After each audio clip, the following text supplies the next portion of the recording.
Welcome to the Universal Tech Units podcast. Great to be here. Today, we're embarking on a deep dive into a topic that feels like it's evolving almost daily. I mean, the incredible capabilities of artificial intelligence tools. Oh, absolutely. On one hand, it's truly breathtaking, isn't it? The sheer creative power, the productive capacity that AI offers. It's absolutely transformative. Yeah. It's revolutionizing industries, opening up artistic avenues we never thought possible, and streamlining tasks in ways that, well, felt like science fiction just a few years ago. It's more than breathtaking. It's like a fundamental shift.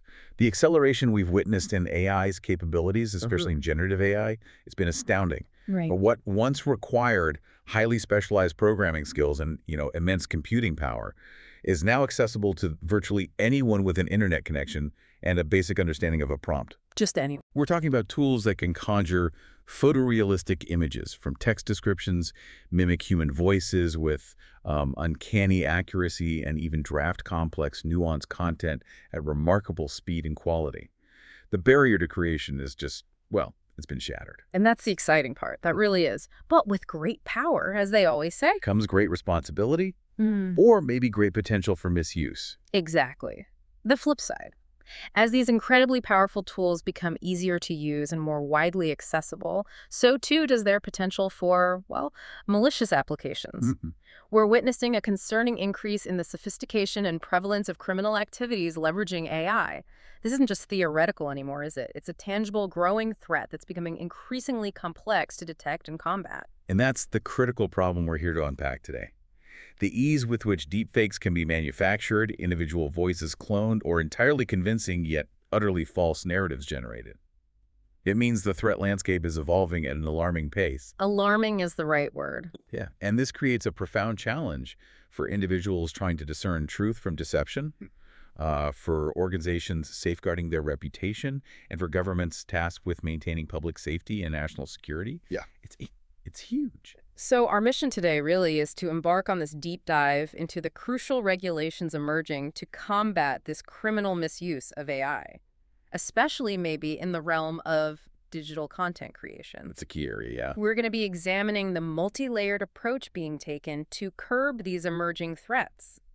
From individual content creators establishing their own boundaries all the way up to major digital platforms and even national governments implementing comprehensive legal frameworks. It's happening on all levels. Right. And it's important to stress this isn't about abstract legal concepts or, some dry academic debate. No, not at all. This is about understanding the very fabric of the digital landscape you navigate every single day. The content you consume, the interactions you have, and the legal and ethical frameworks that are rapidly evolving to protect both users and creators alike. It's about how you verify what you see, hear, and read online.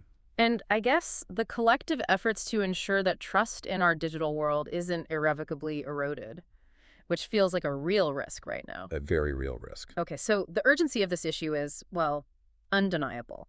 And it's underscored by a stark warning that feels almost ripped from a thriller script, yet it's deeply real. Yeah, I know the one you mean. This warning, it's prominent in the material we've reviewed, and it declares in no uncertain terms. The methods of using AI tools for criminal purposes are increasing and becoming more complex. That's a powerful statement. And it really captures the dual nature of the threat. It does. It suggests we're not just seeing more of the same old tricks, but an entirely new level of threat, right? The complexity part. It's more than just a powerful statement. It reflects a very real and escalating concern. That warning highlights two critical dimensions: the sheer increase in these methods. Right, more of it happening. And their growing complexity.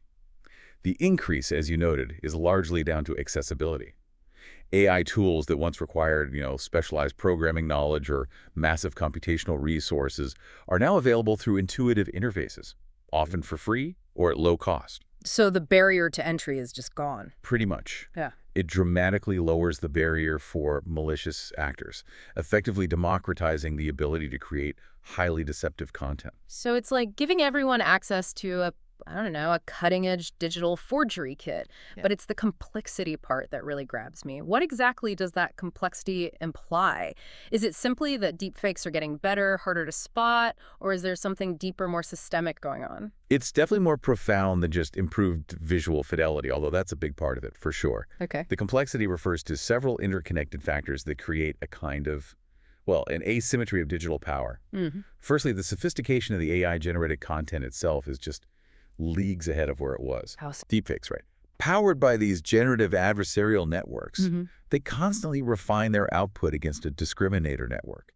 They're becoming nearly indistinguishable from reality. So it's not just making a face look real. No, no. It's about replicating subtle micro-expressions, contextual nuances, even the unique speech patterns, the little pauses, the ums and ahs that make human detection incredibly difficult, even for trained eyes. Wow. And similarly, advanced voice cloning now captures not just basic pitch and timbre, but the rhythm, the intonation, the emotional inflections, even the background noise of a target voice. Right, so it sounds like it was recorded in the same room. Exactly. Imagine receiving a totally convincing phone call from your bank's fraud department, or maybe even a family member in distress, only to realize later the voice was entirely synthesized. That is truly terrifying, because if it's harder to detect and it can be produced at like an unprecedented scale, the potential for harm must be magnified exponentially. We're talking about deception on a massive scale. Precisely. The implications are profound and pervasive. On a financial level, this complexity translates into significantly more convincing phishing scams, elaborate identity thefts, sophisticated financial frauds. Like the fake CEO voice asking for a wire transfer. Exactly that kind of thing. If an AI can perfectly mimic the voice of a CEO or a family member or a high-ranking official, the chances of someone falling victim to a fraudulent transfer or, sharing sensitive information increase dramatically. And reputationally, for individuals or companies. From a reputational standpoint, individuals, public figures, even entire corporations can be targeted with defamatory deepfakes or AI-generated smear campaigns. It could potentially destroy their public image, their credibility, maybe even their market value almost overnight. And then there's the societal impact, which I don't know feels even more insidious somehow. The ability to rapidly generate and disseminate convincing yet totally false narratives, to deliberately distort reality or create politically charged fake content. It sounds like it could destabilize public trust, influence elections, Oh, absolutely. and even incite real-world harm. It absolutely can. And you have to consider the speed at which this content can be generated and propagated. Malicious actors can now produce vast quantities of convincing yet entirely fabricated narratives, or manipulate existing legitimate content almost instantly. Like, how much content are we talking? Imagine generating thousands of fake news articles, maybe hundreds of deepfake videos, or thousands of hyper-personalized phishing emails, potentially in a single day. Wow. This scale, combined with the sophistication we talked about, means that traditional fact-checking mechanisms and just basic human vigilance are really struggling to keep pace. It fundamentally challenges our collective ability to discern truth, fostering an environment of cynicism and distrust. Nothing is real. So what does this all mean for us, for you listening, as we navigate our daily digital lives? How does this escalating threat impact our ability to trust online information, recognize scams, or even verify digital identities when so much can be faked? Well, it necessitates a fundamental shift in our relationship with digital content. It really does. Yeah. It means we as digital citizens have to cultivate a much higher degree of skepticism. Mm-hmm. Critical thinking is key. So question everything. Pretty much.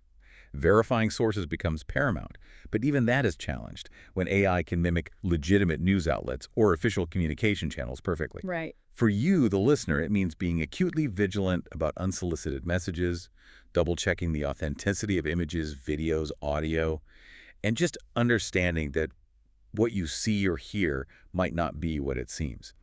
We have to move from a posture of passive consumption to one of active critical evaluation. Every piece of information, every digital interaction now carries this latent question: is this real? That's a significant shift in mindset for everyone, a heavy lift, really. And it really highlights why comprehensive regulations are so critical right now. It's not just about stopping the bad actors. It's about trying to restore some foundational level of trust in the digital ecosystem. And it's particularly interesting, I think, that the regulations we're discussing today actually begin at the ground level, with individual content creators taking a stand. We've seen examples, like a creator named Speed Nguyen, who seem to be pioneering this proactive approach by actively defining boundaries for their own content. This is a crucial starting point, I agree, because it demonstrates a kind of bottom-up, proactive stance. Speed and Glan isn't waiting for governments or the big platforms to establish all the rules. They're asserting their own clear terms for how their intellectual property, specifically their video content, can be used in this new era of AI. It's like drawing a line in the sand. It is. It's a powerful statement about maintaining control over their digital brand, their identity, and frankly, their responsibility within this rapidly evolving digital landscape. It's almost a form of digital self-governance, acknowledging that the old rules of engagement for digital content are changing fast. Okay, let's unpack Speed and Goyan's specific prohibitions then, because they offer a fascinating glimpse into how creators are thinking about this. The first core rule seems very direct. Strictly prohibits using Speed and Goyan's videos solely for AI editing with offensive content and criminal intent. Very precise language. It is. What exactly does this ban encompass? It seems to have two parts. It's incredibly precise, yeah. Right. It targets two distinct but often overlapping components, offensive content and criminal intent. Yeah. The offensive content aspect speaks directly to brand reputation and personal image. Okay. Creators, they meticulously cultivate a specific identity, a particular message, maybe a family-friendly brand. Having their content twisted or associated with anything deemed offensive, be it hate speech, explicit material, defamatory statements, or just anything that fundamentally contradicts their established values, can be extremely damaging. And more than just damaging taste, right? It's like having your identity hijacked. Exactly. It's about the deep personal and professional harm of having your digital persona co-opted to promote something you vehemently oppose. And then there's the criminal intent part. That broadens the scope significantly, doesn't it? Moving beyond just reputational damage to actual legal ramifications. It absolutely does. Criminal intent means any use that directly facilitates illegal activities. So this moves beyond protecting brand image to actively preventing their likeness or work from being instrumental in actual crimes. Can you give an example, like a hypothetical? Sure, think of plausible scenarios now. An AI could take Speed and Gwan's video, alter their voice and image convincingly to create a fake endorsement for a fraudulent product, or maybe a deceptive investment scheme. Okay, like using their credibility against their audience. Precisely. Or it could be used to spread disinformation that causes financial harm or manipulates markets.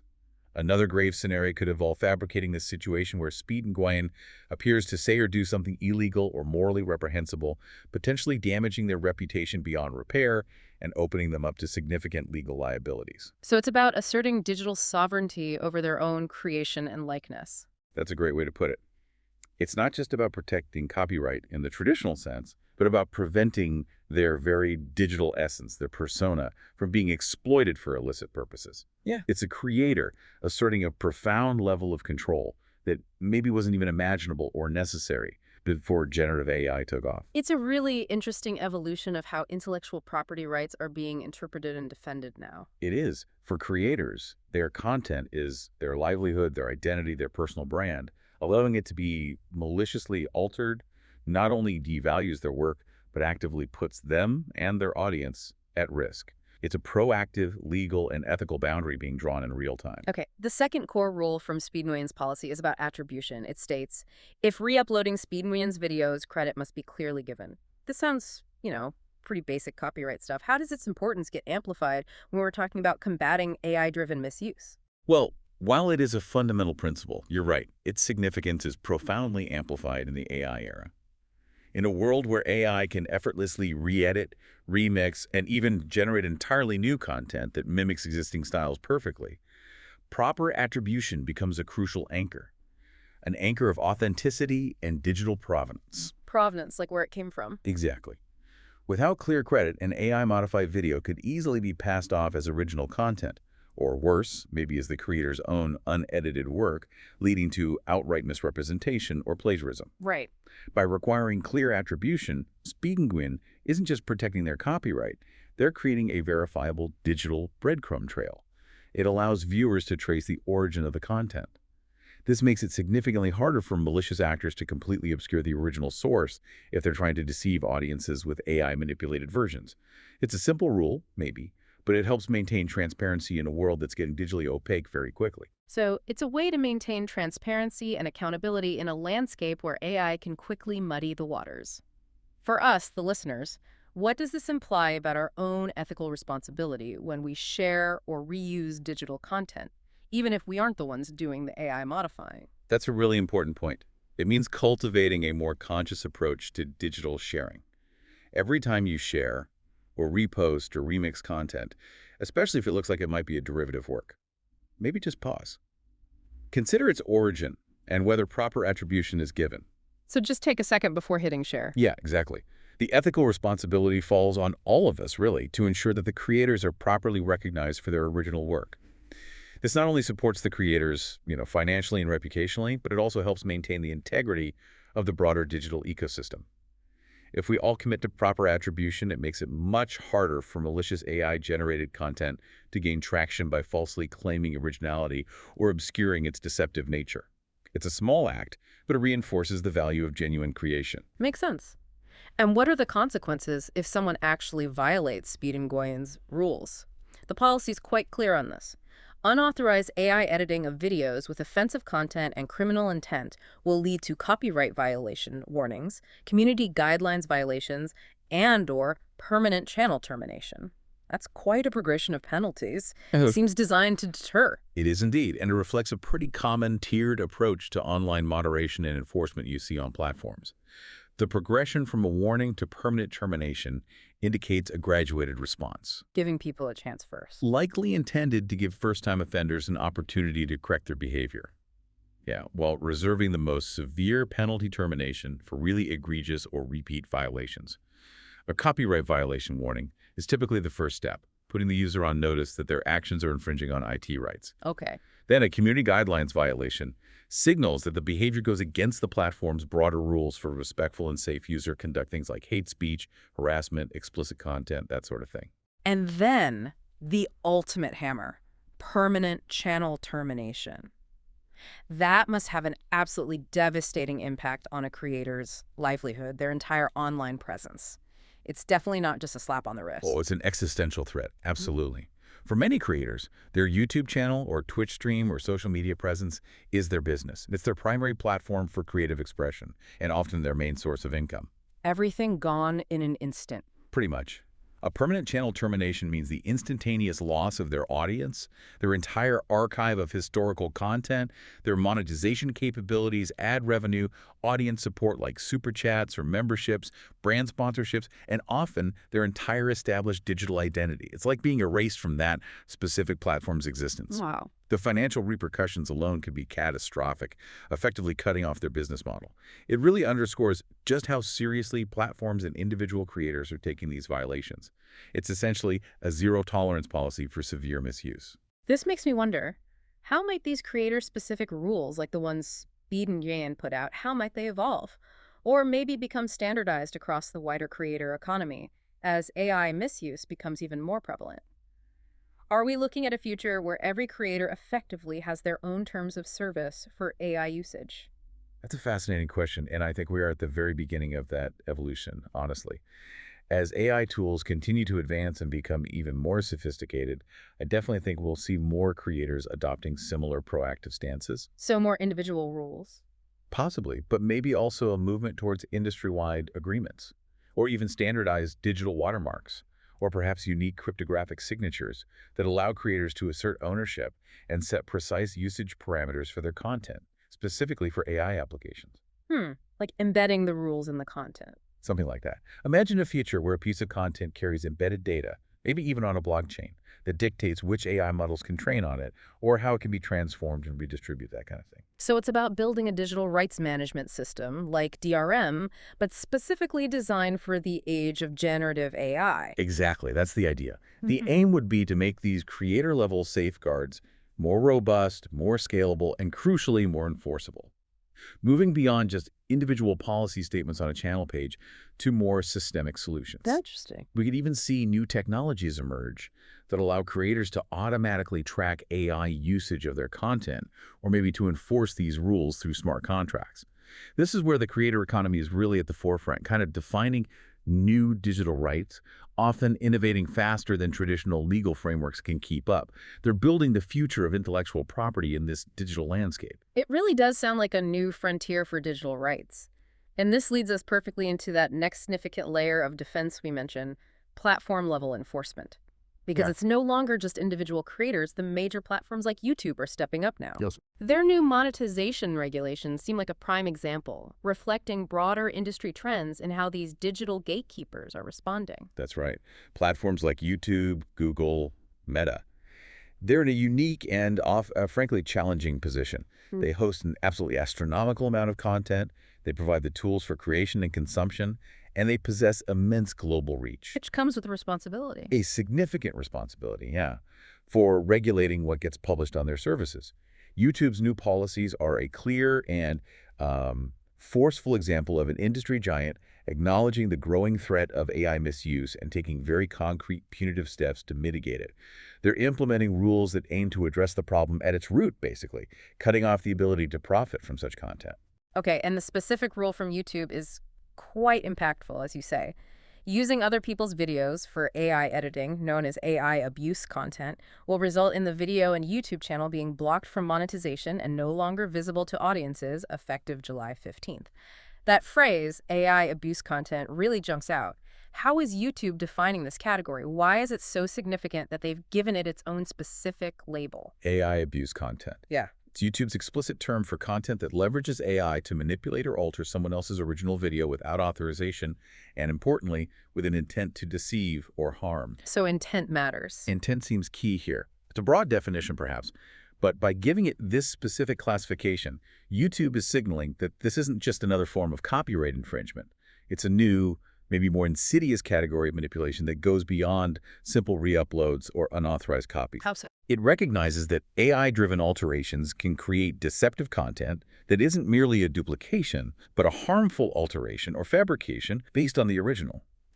This is significant because it allows them to target the intent and the method of the misuse the AI editing part, rather than just the unauthorized use of source content. Got it. And the penalties are this two-pronged attack.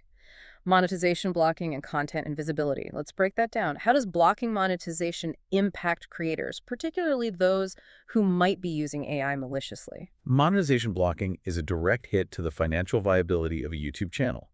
For many creators, legitimate or otherwise, it can be a death blow. Because that's their income stream. Exactly. For legitimate creators, YouTube isn't just a hobby. It's often a full-time profession. They rely heavily on ad revenue from views, direct audience support like super chats or channel memberships, and brand deals facilitated by their platform presence. When a channel is demonetized, that entire revenue stream dries up immediately.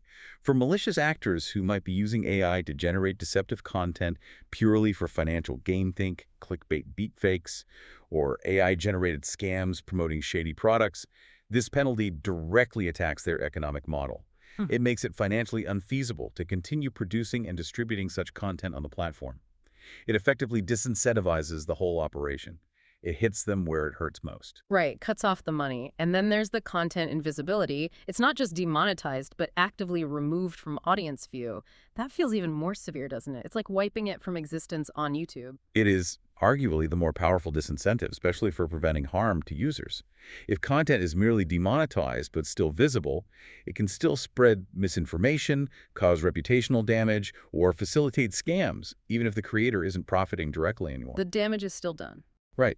But when the content becomes no longer visible to audiences, it essentially ceases to exist on the platform in any meaningful way. It gets delisted from searches, removed from recommendations, direct links, probably won't function anymore. So it just vanishes. Effectively, yes. This means the malicious content can no longer reach its intended audience, which neutralizes its harmful potential on that platform.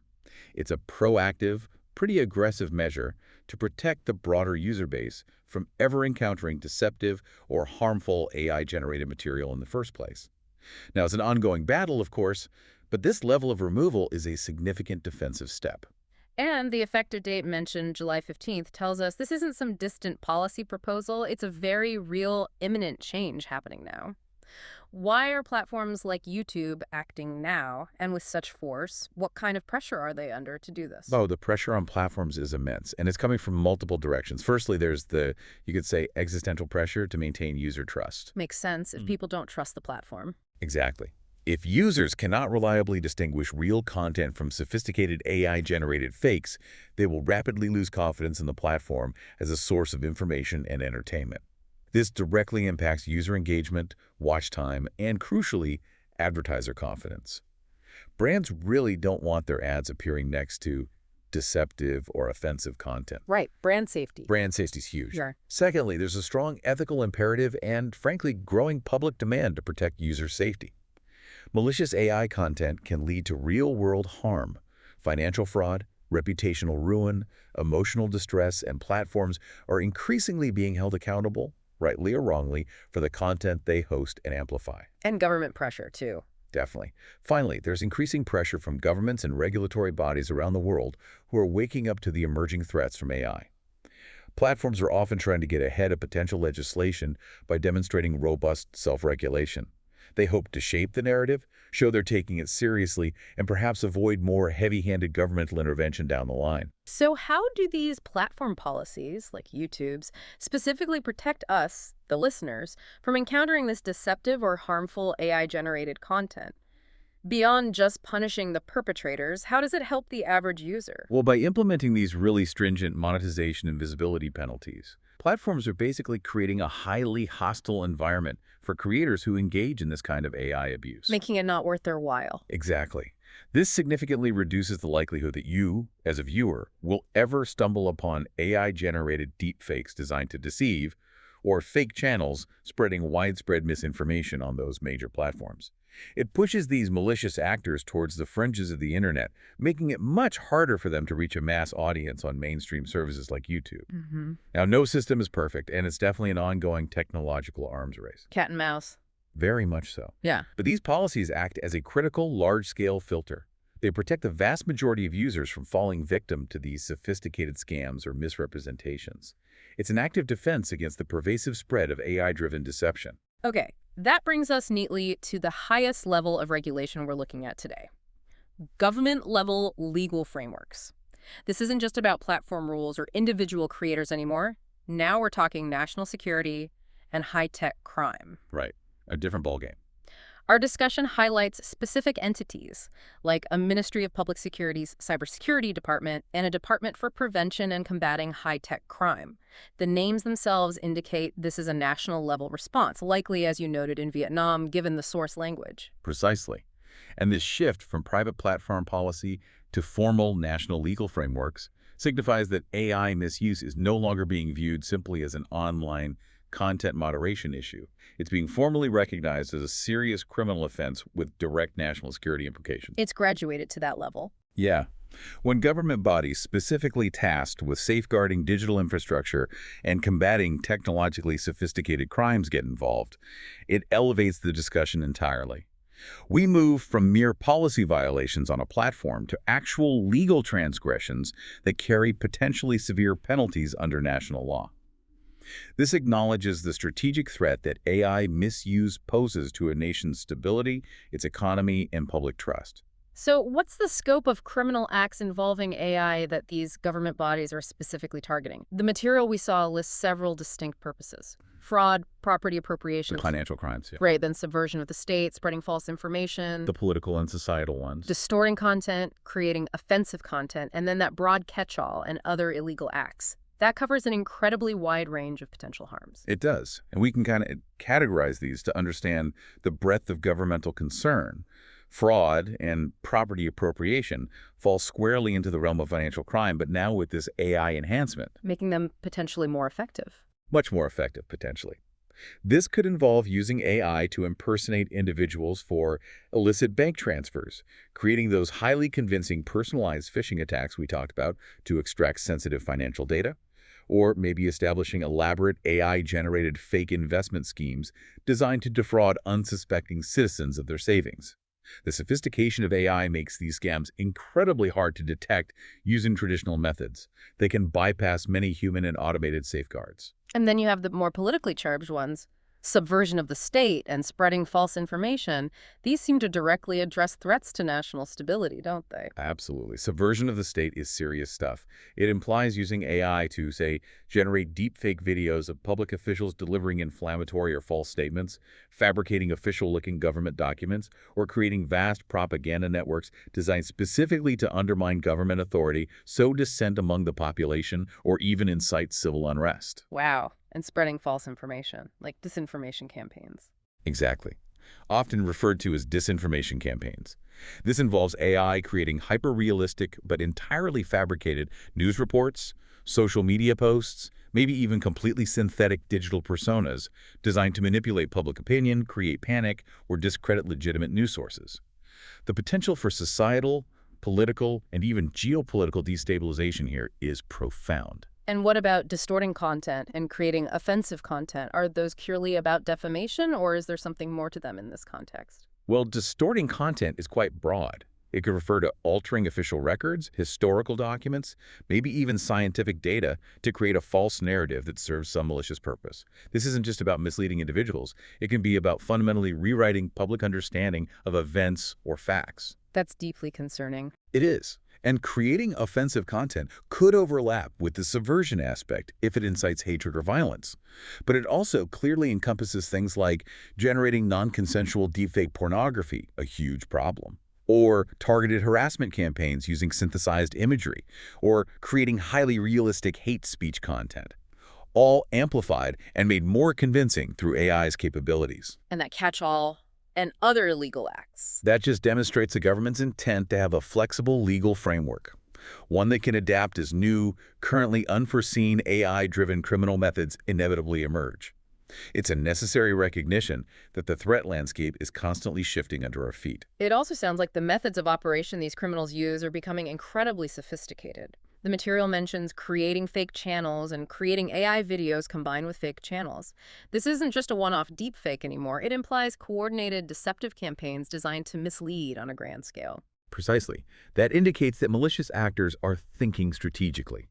They're moving beyond just isolated acts of deception towards orchestrated, multifaceted influence operations. Creating fake channels means establishing an entire ecosystem of deceptive online presences. Fake social media profiles, fake YouTube channels, fake news websites, all designed to look utterly legitimate. Mimicking real sources. Exactly. They might mimic official news outlets, government agencies, or popular influencers to build this veneer of credibility. Then, creating AI videos combined with fake channels means populating these fake channels with AI-generated content. Deepfakes, cloned voices, fabricated news reports, maybe even entirely synthetic personalities presenting the news, to rapidly disseminate the harmful material and lend these fake entities an air of authenticity. It makes it harder to spot the fakes. Much harder. This coordinated approach makes it significantly more difficult to trace the true origin of the misinformation and gives it a powerful veneer of credibility, which significantly increases its impact and reach. It's a sophisticated form of, well, information warfare, essentially. So, given all that, what are the consequences under national law for these actions? The material states will be subject to administrative penalties and even criminal prosecution, depending on the severity as per legal regulations. That's a clear distinction between levels of punishment. It's a fairly standard legal framework structure, yes, but its application to this emerging digital frontier is what's really noteworthy here. Administrative penalties typically refer to the less severe repercussions, things like significant fines, official warnings, maybe the revocation of business licenses or digital privileges. These are generally designed to deter minor offenses or those with limited impact. Okay, more like regulatory penalties. Right. However, the crucial part is even criminal prosecution, depending on the severity. This means that for more serious offenses, or those with evidence of widespread harm and clear malicious intent, individuals can face much graver consequences. We're talking substantial fines, potentially lengthy prison sentences, or other severe legal repercussions as outlined in the national criminal codes. And severity is the key factor. Exactly. The severity clause allows the legal system to apply appropriate punishment based on the scale of the damage caused, the demonstrable intent behind the AI misuse, and the broader societal impact of the crime. It provides necessary judicial discretion. This really does lay the groundwork for future legal battles in the digital realm, but what are the immense challenges of actually enforcing these laws, especially across international borders or against highly anonymous actors using sophisticated tech to hide? It feels like you'd be chasing ghosts sometimes. You've hit on the core global challenge there. The enforcement difficulties are indeed immense, huge. Firstly, there's attribution.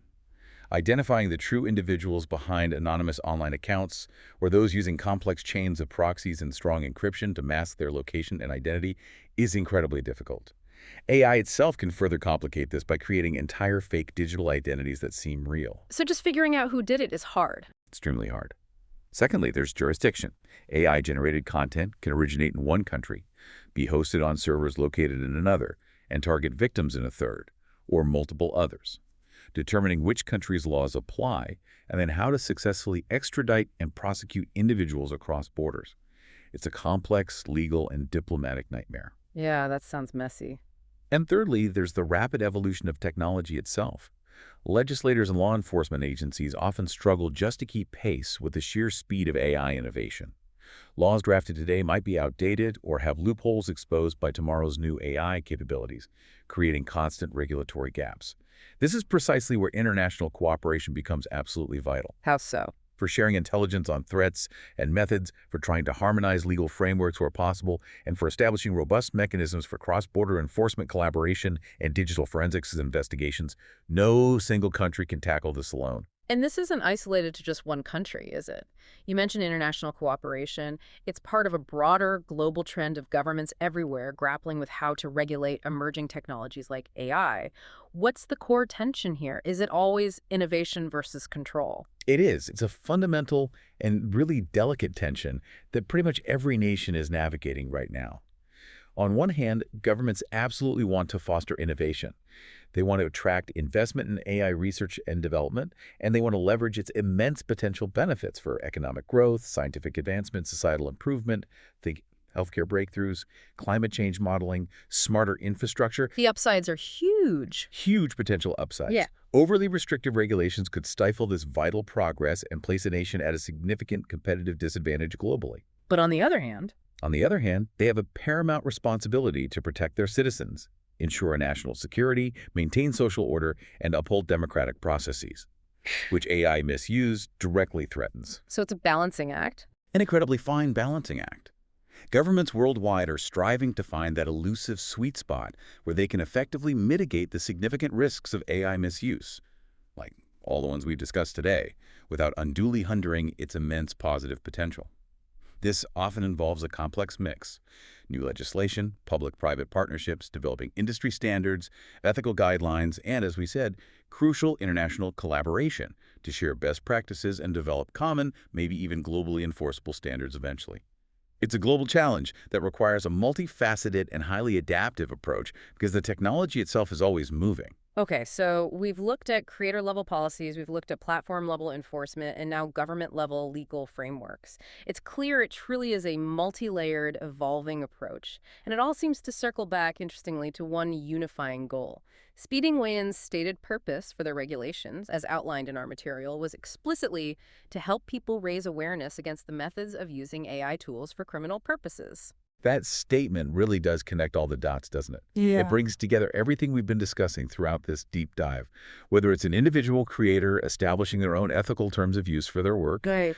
or a massive platform like YouTube implementing stringent new policies to curb abuse, or a national government drafting comprehensive enforceable laws with serious penalties.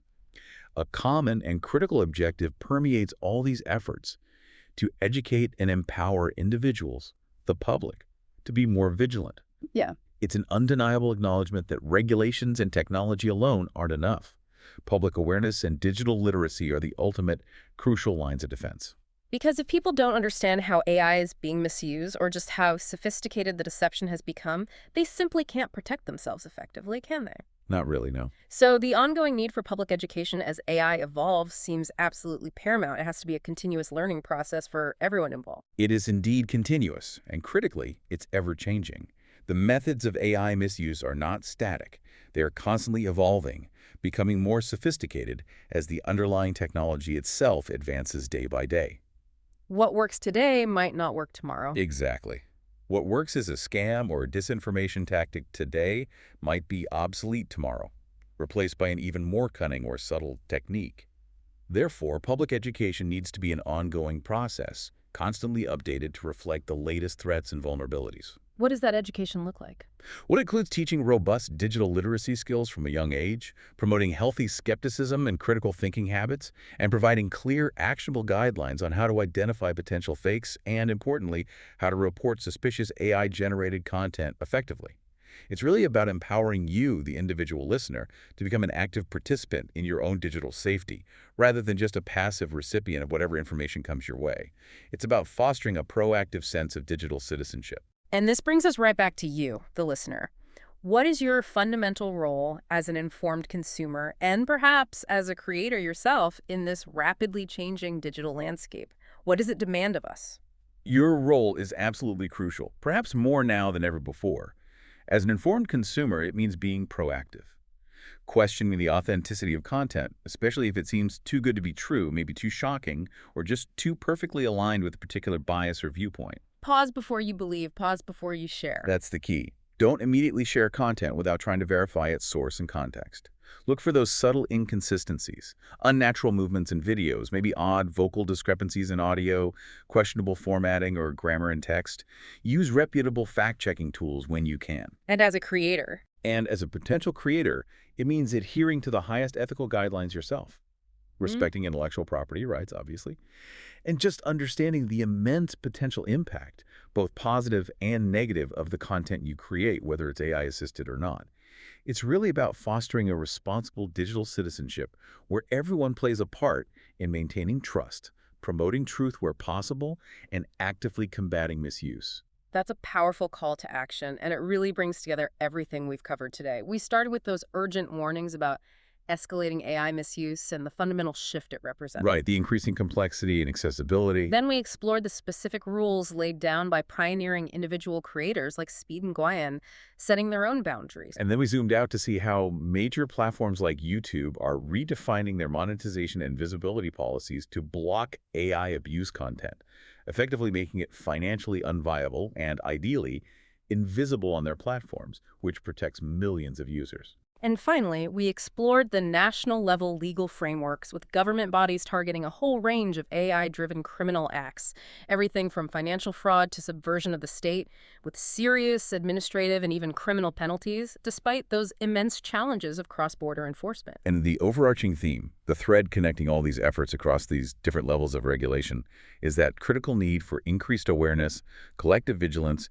and proactive digital citizenship from everyone involved: creators, platforms, governments, and users. Yeah. It truly is a shared responsibility to try and ensure AI is leveraged for good, not for harm. So here's a final thought for everyone listening. As AI tools become even more seamlessly integrated into our daily lives, and as those lines between real and AI-generated content blur almost to the point of, well, indistinguishability, what new, perhaps unforeseen responsibilities will fall upon us as digital citizens? How much more critical evaluation will be needed for every piece of information we encounter? And maybe the bigger question, how do we as a society ensure that the rapid, almost exponential pace of technological innovation doesn't completely outstrip our collective ability to protect ourselves and our core institutions from its sophisticated misuse? Something to mull over until next time. Indeed. It's a conversation that will undoubtedly continue to evolve just as quickly as the technology itself, a moving target. Absolutely. Thanks for joining us. See you again in the next episode of this Tech Podcast.